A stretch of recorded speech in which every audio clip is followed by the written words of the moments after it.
বিধানসভা নির্বাচনের আগে শুক্রবার সন্ধ্যায় মুর্শিদাবাদের রেজিনগরে বিস্ফোরক মেজাজে ধরা দিলেন জনতা উন্নয়ন পার্টির চেয়ারম্যান হুমায়ুন কবির। প্রকাশ্য জনসভায় মাইক্রোফোন হাতে শাসক দল তৃণমূল নেতাদের তীব্র ভাষায় আক্রমণ করেন তিনি। হুমায়ুন স্পষ্ট হুঁশিয়ারি দেন, পুলিশ প্রশাসনকে ব্যবহার করে তার দলীয় কর্মীদের উপর অত্যাচার চালানো হলে যোগ্য জবাব দেওয়া হবে। এমনকি প্রয়োজনে তৃণমূল নেতাদের গঙ্গা পার করতে না দেওয়ার নিদানও হাঁকেন তিনি। তার এই মন্তব্যে এলাকায় নতুন করে রাজনৈতিক উত্তেজনা ছড়িয়েছে। পরিস্থিতি নিয়ন্ত্রণে রাখতে এলাকায় পুলিশ মোতায়েন করা হয়েছে। তোর বাপের কি অবস্থা হয়েছিল, প্যান্টুল তো পরতোই না, লুঙ্গি পরে আসতো, সে লুঙ্গির আন্ডার প্যান্টও বোধহয় খুলে যাচ্ছিল। তোর বাপ আমাকে বলেছিল, এখনো তোর বাপ জীবিত আছে, হাজির হয়েছে, জিজ্ঞেস করি যে ভাই এই মোজামের এখানে তুমি আন্দোলন করছো, আমরা এখানে পারবো না মোজামের সাথে মোকাবেলা করতে। সোনাক্ষী, মশলা কোথায়?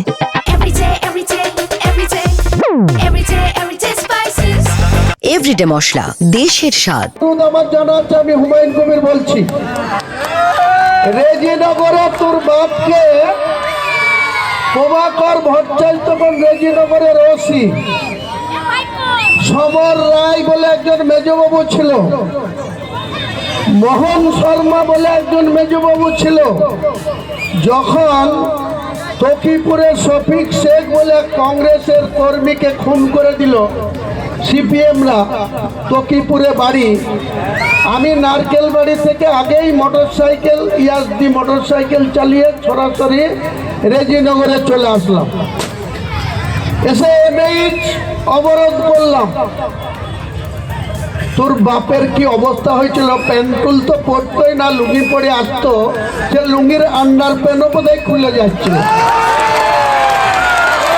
তোর বাপ আমাকে বলেছিল, এখনো তোর বাপ জীবিত আছে, হাজির হয়েছে, জিজ্ঞেস করি যে ভাই এই মোজামের এখানে তুমি আন্দোলন করছো, আমরা এখানে পারবো না মোজামের সাথে মোকাবেলা করতে। বহরমপুর থেকে পরাগ মজুমদারের রিপোর্ট, উত্তরবঙ্গ সংবাদ।